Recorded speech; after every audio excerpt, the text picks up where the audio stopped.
So now we have the lighting in the scene, we need to start to think about actually applying some textures to her. And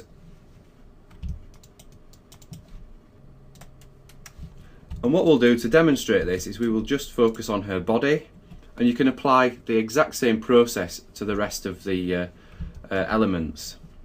So let's just go isolate, view selected. Now obviously you need a diffuse map. So what we're going to do is we're going to add a blin, and we're just going to point it to a diffuse texture. File, we'll open up our textures, diffuse, there we go. And if I view this like so, just open this up, you'll see that this texture is quite basic. I mean, it looks more complicated than it actually is. It's a flat pink colour in the background, and then all I've done is baked out an occlusion map and overlaid that on top. And that's given us this nice lighting detail, but it's also, that lighting detail is also going to enhance and add a bit more depth to the character when we come to render her later. I'll just reduce that.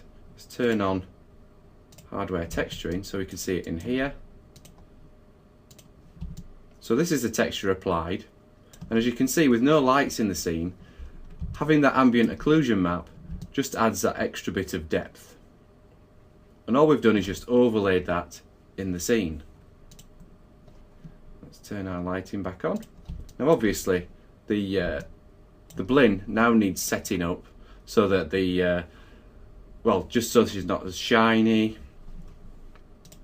And for that as well, we can also go in and we'll add a specular map. So just like we did with the diffuse map, we'll go in, add a specular map, and just have a look at this one.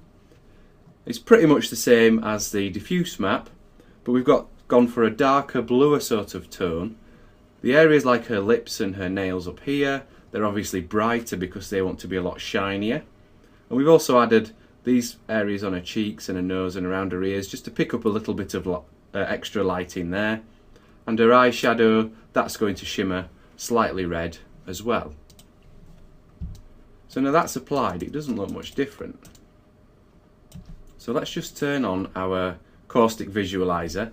Obviously you may have to just do the odd test render if you haven't got this plugin. Let's just see how this looks.